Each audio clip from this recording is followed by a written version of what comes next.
आणि आता घेणार आहोत राज्यासह देश विदेशातील महत्त्वाच्या बातम्यांचा वेगवान आढावा महाफास्ट 100 बातम्यांमधून।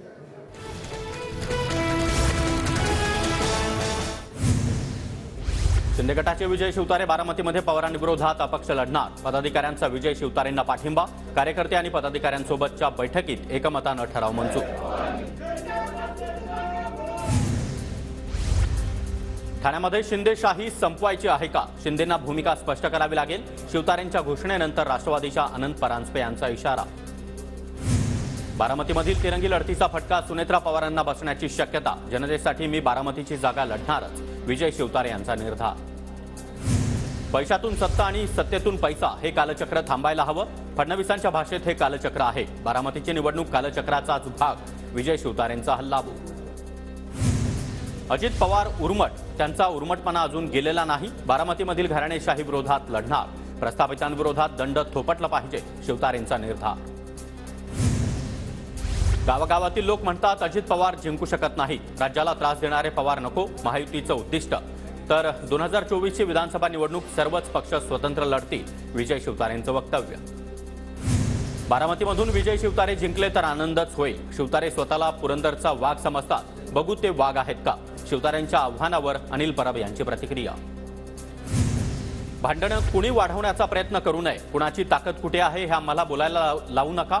शिंदे गटाचे नेते नरेश म्हस्के यांची अनंत परांजपेंवर टीका।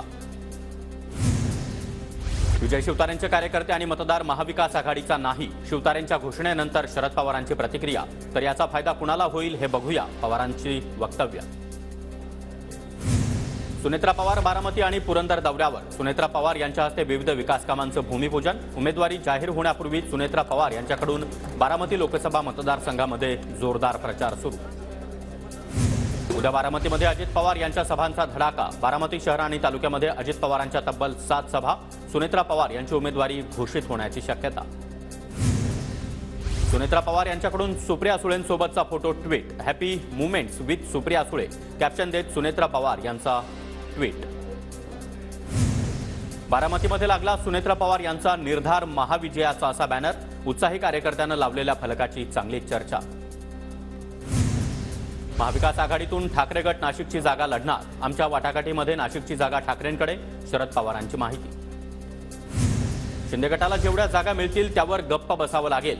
13 जागा मिळाल्या नाही तर शिंदेंनी राजीनामा द्यायला पाहिजे। महायुतीच्या जागा वाटपावर अनिल परब यांची टीका। मला अनेक पक्षातून फोन आले, पण मी पुण्यामधून लोकसभा निवडणूक लढवणार, वसंत मोरे ठाम। काँग्रेस नेते मोहन जोशींनी घेतली वसंत मोरे यांची भेट। मोहन जोशी यांच्याकडून वसंत मोरे यांना काँग्रेसमध्ये येण्याची ऑफर। सोशल मीडियावर कमी व्यक्त व्हा, अमित ठाकरे यांनी मोरेंना झापलं होतं। अमित ठाकरेंनी झापल्यापासून वसंत मोरे नाराज। अमित ठाकरे यांच्या मोर्चानंतर वसंत मोरेंनी फेसबुक पोस्ट केली होती। संजय राऊतांचा वसंत मोरे यांना फोन, दोघांमध्ये चर्चा। तर येत्या 2 दिवसांमध्ये मी माझा निर्णय जाहीर करणार, वसंत मोरेंची माहिती। ईडी सीबीआय सारख्या यंत्रणांचा वापर विरोधकांच्या विरोधात केला जातोय। तपास यंत्रणांनी कारवाई केल्यामध्ये एकही भाजपचा नेता नाही। तपास यंत्रणांकडून 121 जणांवर कारवाई करण्यात आली, शरद पवार यांची केंद्रावर टीका। श्रीकांत शिंदे यांच्या घोषणेला अर्थ नाही। नाशिक लोकसभेच्या उमेदवारीचा निर्णय वरिष्ठ पातळीवर होणार, भाजपचे इच्छुक उमेदवार दिनकर पाटील यांची प्रतिक्रिया। नाशिकची जागा धनुष्यबाणावर लढण्याची कार्यकर्त्यांची भूमिका। श्रीकांत शिंदे यांच्या घोषणेनंतर हेमंत गोडसेंची प्रतिक्रिया। हेमंत गोडसे यांच्या उमेदवारीच्या घोषणेनंतर शांतिगिरी महाराज नाराज। तिकीट मिळालं नाही तर अपक्ष लढणार, शांतिगिरी महाराजांची भूमिका। नाशिकमध्ये शिवसेनेचाच खासदार असेल, आमचाच उमेदवार जिंकून येईल, संजय राऊतांकडून विश्वास व्यक्त। महायुतीमधील जागा वाटप अजूनही पूर्ण झालेलं नाही, त्यामुळे जागा वाटपासंदर्भात होणाऱ्या चर्चा कपोलकल्पित आहेत। महायुतीमधील जागा वाटपाच्या चर्चेवर बावनकुळेंची प्रतिक्रिया। भाजपामध्ये किमान 250 खासदार परत निवडून येणार नाहीत। भाजपाचा 400 पारचा नारा कदाचित 200 पारपर्यंतच थांबू शकेल, संजय राऊतांची भाजपवर टीका। भाजपची दुसरी यादी आज जाहीर होण्याची शक्यता। दुसऱ्या यादीमध्ये महाराष्ट्रातील नावं देखील असण्याची शक्यता। मुंबईमधील 3 विद्यमान खासदारांना डच्चू मिळण्याची शक्यता। मुंबईमध्ये भाजप 5ही जागा लढवणार, तर 1 जागा शिंदे गटाला। ठाण्याची जागा शिंदे गटाला देण्याचा प्रस्ताव असल्याची सूत्रांची माहिती। उत्तर पश्चिम मुंबईतून अमित साटम यांचं नाव निश्चित होण्याची शक्यता। उत्तर मध्य मुंबईतून पूनम महाजन यांच्याऐवजी आशिष शिलार यांना उमेदवारी मिळण्याची शक्यता, तर उत्तर मुंबईतून गोपाळ शेट्टींऐवजी पियुष गोयल यांना पसंती. एकनाथ खडसे यांच्याकडून सून रक्षा खडसे यांना शरद पवार गटात प्रवेशाची ऑफर, मात्र रक्षा खडसे यांच्याकडून भाजप न सोडण्याची भूमिका. छत्रपती संभाजीनगरच्या जागेसाठी तब्बल 8 दिग्गज इच्छुक. भाजपकडून भागवत कराड यांचं नाव निश्चित झाल्याची माहिती, तर शिंदे गटाकडून संदीपान भुमरेंचं नाव अंतिम आणि ठाकरे गटाकडून खैरे आणि अंबादास दानवे यांच्या नावाची चर्चा. पुणे लोकसभा मतदारसंघामध्ये भाजप विरुद्ध काँग्रेस काटेकी टक्कर होणार. भाजपकडून मुरलीधर मोहोळ तर जगदीश मुळीक यांची नावं चर्चेत, तर काँग्रेसकडून रवींद्र धंगेकर, अरविंद शिंदे यांचं नाव चर्चेत. छत्रपती संभाजीनगरमध्ये चंद्रकांत खैरे यांच्याकडून प्रचार कार्यालयाचं स्तंभपूजन. ठाकरेंनी आदेश दिल्यास संभाजीनगरमधून लोकसभा लढणार, खैरेंची प्रतिक्रिया. महाविकास आघाडीकडून निवडणूक लढण्याचा ठाकरेंचा प्रस्ताव हास्यास्पद. ठाकरे गटानं भाजप नेत्यांच्या उमेदवारीची चिंता करण्याची गरज नाही, केंद्रीय मंत्री नितीन गडकरी यांची माध्यमांना प्रतिक्रिया. भाजपनं घटक पक्षांची कुठलीही प्रतिष्ठा कमी केलेली नाही. बच्चू कडूंना जर संभ्रम असेल तर त्यांनी शिंदेंसोबत बोलावं. बच्चू कडूंच्या भूमिकेवर बावनकुळेंची प्रतिक्रिया. बच्चू कडू यांनी भाजपला घडवलं, अशा गोष्टी करू नयेत. बच्चू कडू फक्त एका मतदारसंघापुरते आमदार आहेत. बच्चू कडूंच्या वक्तव्यावर प्रवीण दरेकरांची प्रतिक्रिया. बारामतीची जागा अजितदादा गटाला मिळाल्यास पाठिंबाच असेल. सुनेत्रा पवार उमेदवार असतील तर आमची साथ असेल, भाजपच्या प्रवीण दरेकरांचं वक्तव्य. अमरावतीचा उमेदवार कमळावरच लोकसभा निवडणूक लढवेल, त्यामध्ये नवनीत राणा या देखील असू शकतील. दरेकर यांच्याकडून राणा भाजपकडून उमेदवारी मिळण्याचे संकेत. उमेदवारीसाठी युतीनं मला शब्द दिलाय. मुख्यमंत्री शिंदेंनी देखील आश्वस्त केलंय, तर मला वाटत नाही समर्जित घाटगे इच्छुक आहेत. संजय मंडलिक यांची प्रतिक्रिया. महायुतीकडून उमेदवारी आपल्यालाच मिळेल, संजय मंडलिक यांचं कार्यकर्त्यांना वक्तव्य. मुख्यमंत्र्यांच्या भेटीनंतर संजय मंडलिक कामाला लागले. कोल्हापुरात मंडलिक यांच्या भेटीसाठी कार्यकर्त्यांची गर्दी. नागपूरमधील काही सामाजिक संस्थांच्या कार्यकर्त्यांची नितीन गडकरी यांच्यासाठी बिनविरोध निवडणूक करण्याची मागणी. हातामध्ये फलक घेत कार्यकर्ते रस्त्यावर. सावरकर यांच्याबद्दल अपमानजनक बोलाल तर महाराष्ट्रामध्ये फिरू देणार नाही. राहुल गांधींच्या शिवाजी पार्कवरील सभेपूर्वी मनसेच्या संदीप देशपांडेंचा इशारा. मनसेनं मुंबईवर येणाऱ्या गुजरात लॉबीच्या संकटावर बघून घेण्याची भाषा बोलली पाहिजे. संदीप देशपांडे यांच्या टीकेवर संजय राऊतांचा पलटवार.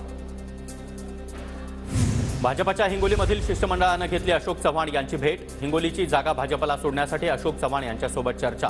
शिंदे गटाचे खासदार हेमंत पाटील यांच्या जागेवर भाजपचा मोठा दावा.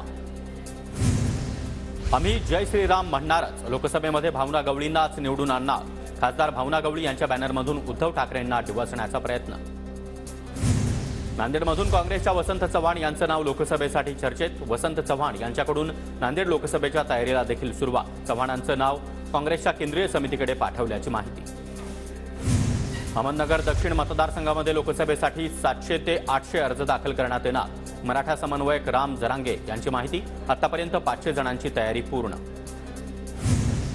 बीडमध्ये मराठा आरक्षणाच्या प्रश्नावरून मराठा समाज आक्रमक. लोकसभा निवडणुकीमध्ये प्रत्येक गावातून 5 मराठा उमेदवार निवडणूक रिंगणात उतरणार. जिल्हा पणन अधिकाऱ्याला खासदार सुनील मेंढे यांनी धारेवर धरलं. शेतकऱ्यांच्या खात्यामध्ये पैसा जमा न झाल्यानं सुनील मेंढे आक्रमक. 2 दिवसांमध्ये शेतकऱ्याच्या खात्यात पैसे जमा करण्याचे निर्देश.